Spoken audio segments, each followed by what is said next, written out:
Aqui na página 29, efeitologia, na primeira linha, segundo, os efeitos da indução intermissiva no complexo. Quais seriam os exemplos de indução intermissiva? O que poderia ilustrar a condição para chegar ao complexo? Aqui, na questão do complexo, o processo que a pessoa vem, ela tem uma espécie assim de inspiração ou intuição de certas coisas que ela fez. E aquilo tem relação, é óbvio, não tem outro jeito, com as tendências, o perfil da pessoa, os talentos dela. Então, veja, ela tem que casar esses talentos no corpo que ela tem, com o corpo que ela tem, com a vida que ela tem, com a profissão que ela resolveu, com o meio ambiente e a rede social que ela estabelece, para ver o que é que vai acontecer para ela alcançar aquele completismo da programação pessoal dela, programação existencial. Então agora vamos entender. Essa indução, a pessoa já vem com aquela tendência. Então a ideia inata. Ela nunca vai contra a tendência básica dela. Então, por exemplo, se você for olhar, o temperamento da pessoa está pelo menos 51% favorável àquilo. Se aquele temperamento está muito contra, vai ser um fracasso, a pessoa não vai conseguir nada. Então você olha bem como é isso. Dentro da PEX é muito importante vocês examinarem isso. Agora, isso já faz parte de um estudo de avaliação, auto- e heteroavaliação, conscienciograma, lógica, entendeu? Sério. Então é o conscienciograma na história. Agora, o que eu vejo é o seguinte, se você for olhar, cada um tem, e às vezes tem certo indício mais evidente. Isso aí é importante perguntar para a pessoa. Qual é o indício mais evidente? O que é mais óbvio para você? Aquilo que saltou aos seus olhos, em matéria do processo, suas lembranças, com aquilo que você acha que você deve fazer. Porque, na verdade, mesmo a pessoa que não fez curso intermissivo, ela às vezes vem para a vida humana com uma ideia que ela tem algo para fazer. Ela não sabe, às vezes, exatamente, principalmente na fase da adolescência. Propósito de vida. Ela ainda não sabe. Tem que assentar a vida dela toda. A vida profissional, a duplologia, o problema, por exemplo, de conclusão da formação profissional e educacional, entende? Essa formal da vida humana. Tem que passar isso aí para a pessoa chegar lá. O que você quer mais? Não. Okay. Agora, ó, entre essas coisas, tem dois aspectos que seria bom você olhar aí também. Primeiro, a pessoa que está falando, o óbvio, a bate-pensanidade, aquilo que é o normal. Na cara dela é aquilo mesmo. E tem a outra que já passa para outro nível. Por quê? Já entra para o psiquismo. Quando entra para o psiquismo, que a pessoa começa a segurar, ou se firmar, ou mexer nesse aspecto, aí precisa de olhar com calma. Cada nível da pessoa, que aí já subiu o nível. A frequência é outra. O paradigma já tem mais pontos. Entendeu? Por isso que não é o óbvio, né? Está além daquilo. Saiu da pasmaceira, não é mais a mesmex. Porque uma pessoa que vem, você vê a cara dela, ela é fortuna numa determinada coisa. Você vai ver aquilo, é o óbvio. Ela não tem jeito de fugir daquilo. Agora, a hora que ela começa a vir com detalhes que só ela sabe, e ela assegura aquilo para você, ela dá valor íntima para aquilo, abre o olho. Seria tipo uma certeza íntima. Ela dentro dela já começou a aparecer. Agora, ó, não interessa se isso é apenas um fator, um vetor, uma variável. Isso não interessa. Por ali você já tem um viés, você já tem uma vertente. E outra coisa, aquela vertente já tem que caminhar para o complexo. Se o complexo está ali e a pessoa está indo para cá, tem alguma coisa que está errada nisso. É aí que a PEX deve entrar seriamente. para ponderar com a pessoa e acertar o pé dela, que ela está pisando errado. Está entendendo? Ele é tipo um GPS, né? Corrigindo a rota. Corrigindo a rota. GPS evolutivo, prioritário, cosmoético. E outra coisa, do momento, quer dizer, o momentoso, é evolutivo momentoso. Porque, por exemplo, não adianta você estar falando uma coisa que é para daqui 10 anos só. Tem que ver objetivamente o momento evolutivo da pessoa. O que ela tem para começar a defasar agora. Defasar que eu estou falando, desenvolver, no caso, abrir, fazer abertura consciencial. Você entendeu, né?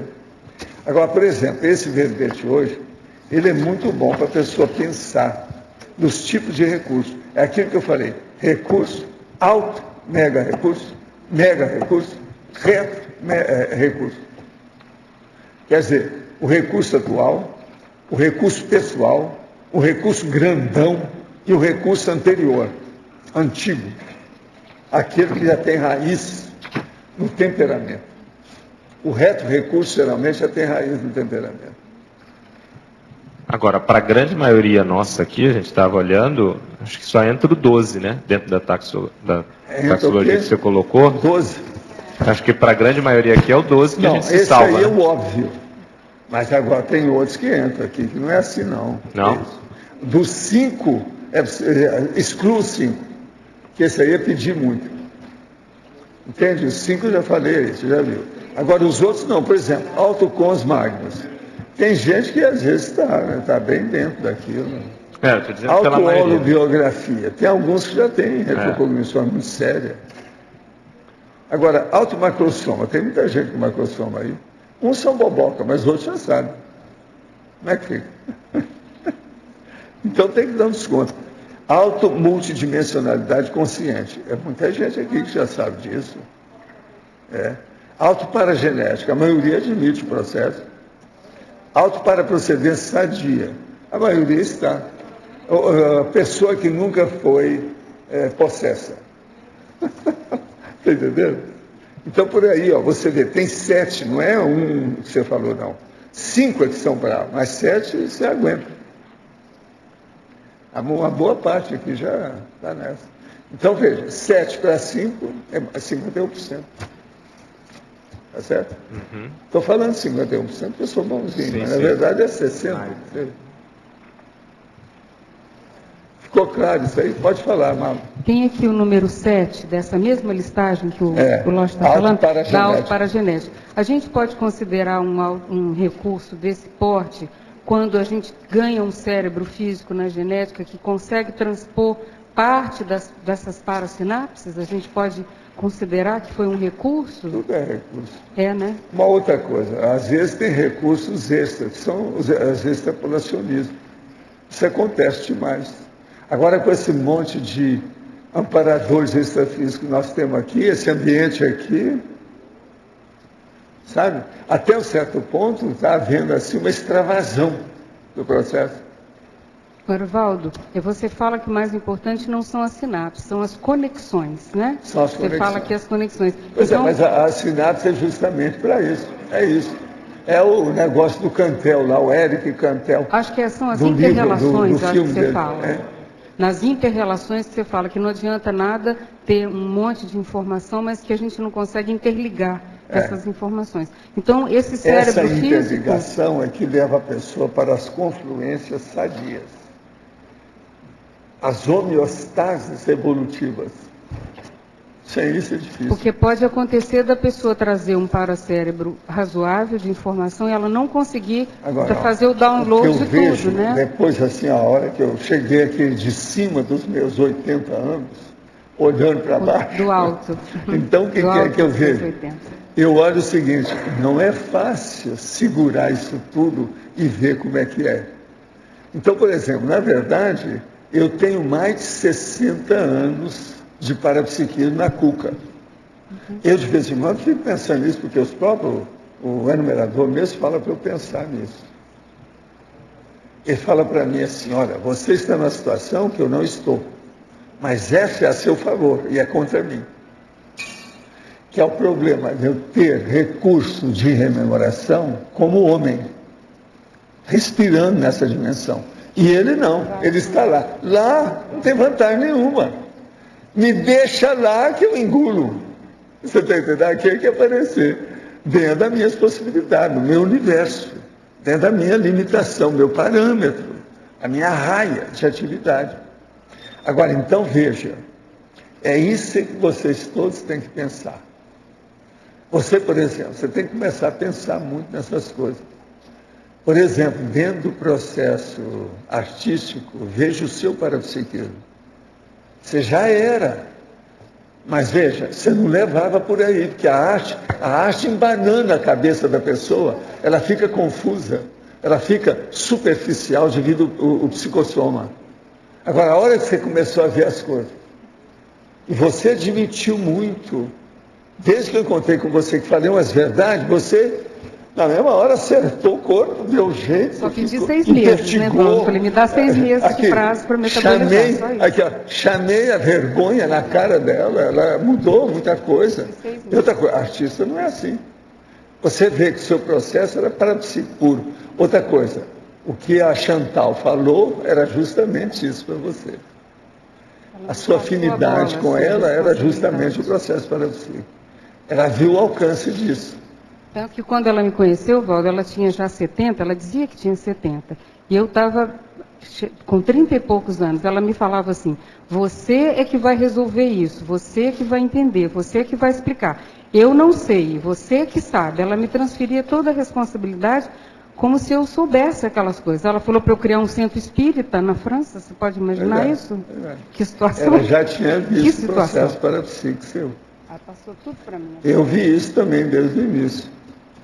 Agora, você escapou de boa, né? Escapei mesmo. Não é fácil. Escapei mesmo. Por isso que eu falo, a arte é problemática. Não é fácil, não. Ajuda para um lado, piora para o outro. Por quê? É o processo justamente da retro quer dizer processo do passado, retro mnemônica, mas estagnando a pessoa, que ela começa a repetir tudo de novo.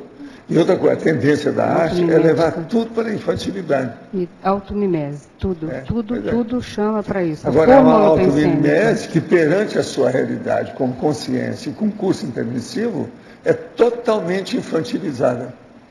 A gente pode considerar isso, Valdo? A gente pode considerar esse corte com a arte assim e a passagem para um outro patamar, a gente pode considerar uma dissidência? É o quê? Uma dissidência? É lógico. É uma dissidência, né? É lógico. E não é dissidência fácil. É dissidência da brava. E outra coisa, essa é uma dissidência muito boa, que ela é multissecular, multiexistencial e quase sempre multiparapsíquica. Entendi. Observa que com o seu caso, você é um caso típico. Eu vi muita gente assim, inclusive no Espiritismo. Muita gente que deixou as coisas. E foi trabalhar por outra, para não estar repetindo. Que a tendência toda é o seguinte, a tentação do processo artístico é muito grande. Por quê? É uma coisa gostosa, mais fácil. Sem compromisso? Sem compromisso. Não dá trabalho nenhum.